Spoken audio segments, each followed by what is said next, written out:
Salam alaikum, donc on arrive à notre dernier cours de cette unité, l'unité de l'appareil endocrinien et urogénital. Donc on va aborder les dyscalcémies, c'est-à-dire quel est le trouble d'Idunam, la variation de la calcémie. Alors le calcium, c'est un cation bivalent, c'est-à-dire il contient deux charges positives. Il est considéré quantitativement le plus abondant de notre corps. Chez un adulte par exemple qui pèse à peu près 70 kg, on dit qu'il a 1 kg de calcium. Yani 1 kg, 70 kg, c'est énorme.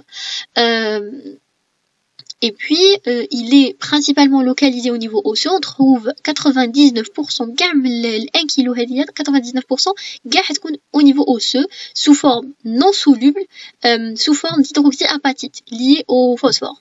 Alors, d'habitude, on peut normalement le sodium est le plus majoritaire. Et ben en réalité, c'est non, parce que le calcium est le plus abondant, alors maintenant à peu près 1 kg. La différence, c'est que la répartition est différente. Le calcium, il est plus, il est stocké, tout simplement, il est stocké au niveau osseux, c'est ça. 99% منه كامل حتكون في l'os. Par contre, le sodium, on va le trouver au milieu normal, plasmatique, au milieu extracellulaire. C'est pour ça que lorsqu'on fait le dosage, on va trouver que la natrémie est plus importante et plus élevée que la calcémie. Et ben c'est ça l'explication. Alors la répartition, comme on vient de le dire, principalement au niveau de l'os, sous forme d'hydroxyapatite. Et puis on a une autre forme, donc on va le trouver au milieu plasmatique sous deux formes, soit une forme filtrable ou la non filtrable.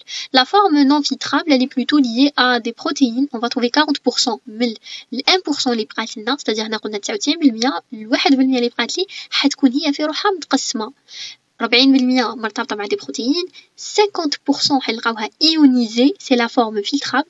Déjà, lorsqu'on dit filtrable, qu'est-ce que cela veut dire? Eh bien, filtrable, c'est par rapport à la membrane de filtration glomérulaire au niveau rénal. Il y a la fraction qui peut passer, qui peut traverser, qui peut être filtrée par le rein et éliminée ensuite, etc.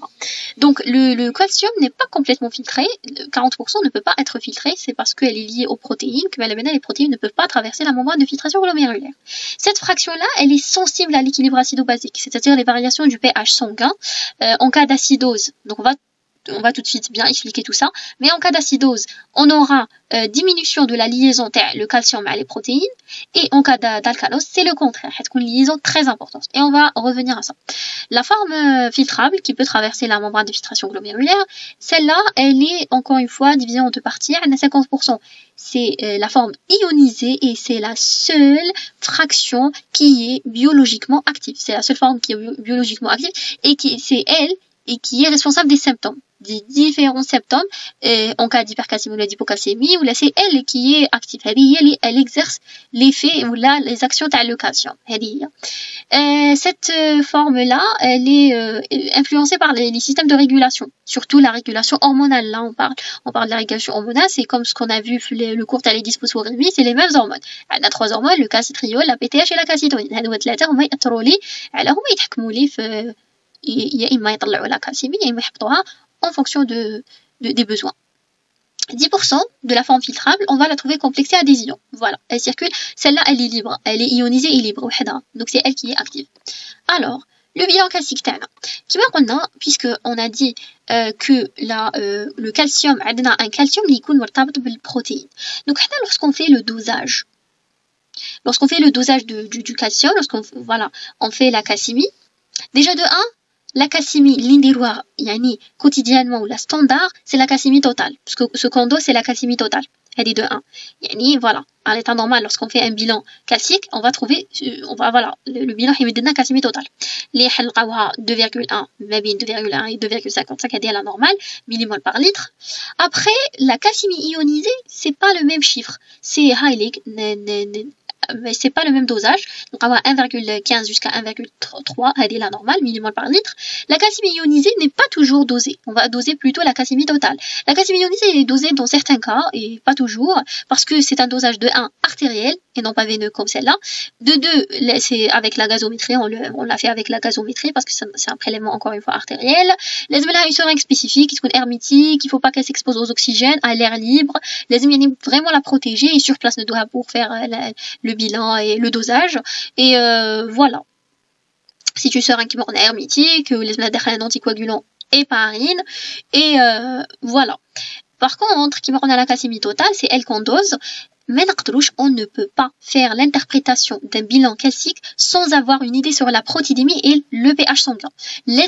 Parce que elle est sensible aux variations acido-basiques, mais également la protidémie. Pourquoi? Parce que on a ici une remarque très importante.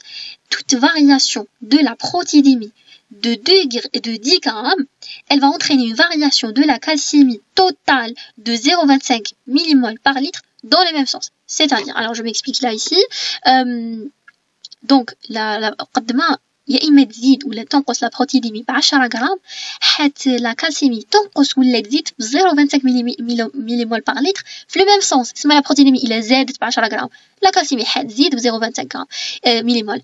إلا لا بروتيديمي نقصت ب10 غرام إبا لا كالسيمي حتنقص ثاني ب 0.25 مليمول باغ لتر. C'est la même variation, c'est parallèle, elle varie parallèlement et c'est dans le même sens. C'est ça. Et c'est pour ça qu'il faut avoir la protidémie. En plus de ça, on va calculer la calcémie corrigée. C'est très important. On doit calculer la calcémie corrigée.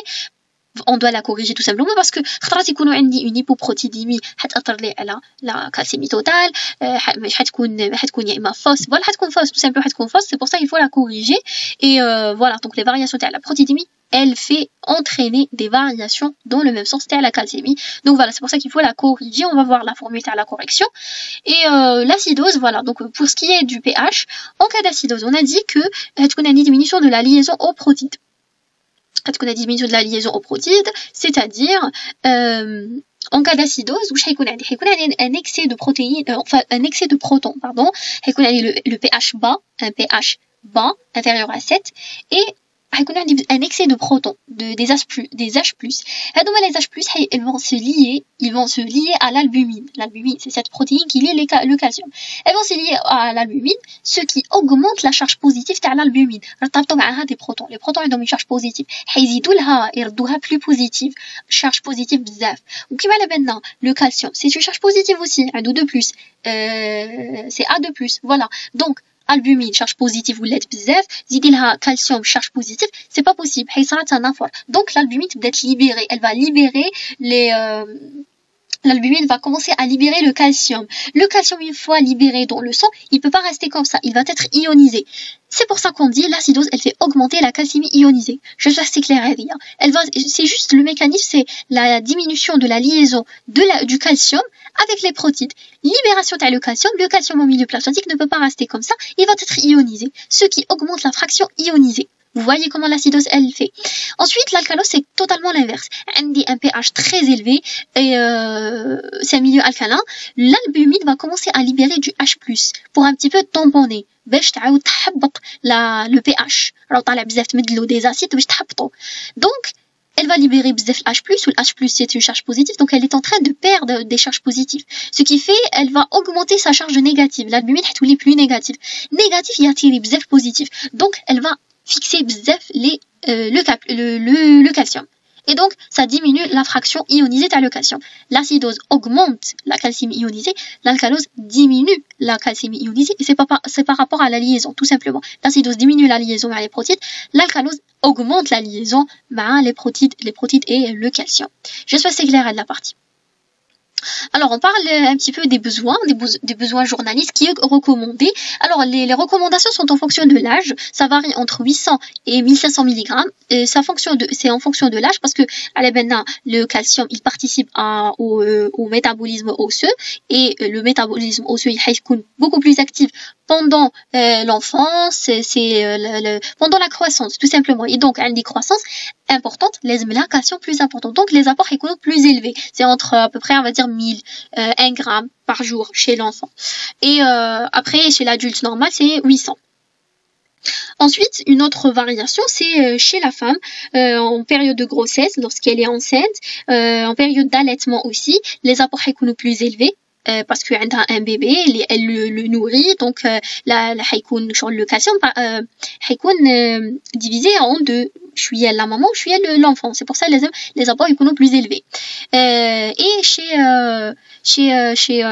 la femme après la ménopause, ça c'est très important aussi cette notion, parce qu'on sait après la ménopause la femme n'aura plus ces hormones qui la protègent, les oestrogènes et les progestérones, enfin les oestrogènes beaucoup plus qui participent au métabolisme osseux, donc les os vont devenir plus fragiles, et c'est pour ça qu'après la ménopause on a le risque d'ostéoporose très élevé chez la femme en post-ménopause. Donc les apports en calcium vont être plus élevés, 1500 voire 2000 mg par jour de calcium, avec la vitamine D aussi, avec voilà, il faut qu'elle prenne soin d'elle, parce que l'ostéoporose, voilà, elle est voilà, elle va venir après la ménopause. Voilà. Donc ça c'est le bilan calcique. J'espère que c'est clair de la partie. Normalement c'est clair. On a parlé de les formes du calcium. On a parlé voilà, forme osseuse principalement, sous forme d'hydroxyapatite. Après filtrable, non filtrable, c'est par rapport à l'infiltration glomérulaire au niveau du rein. Et on a parlé de la protéidémie, très important. Il faut avoir le taux des protides au niveau sanguin pour parler de la calcémie et dire si elle est vraie ou non. La corriger surtout. Le pH aussi c'est très important. L'acidose elle fait augmenter la calcémie ionisée. L'alcalose, non, c'est le contraire. Et les variations de la protéidémie, c'est des variations dans le même sens qu'à la calcémie. Voilà.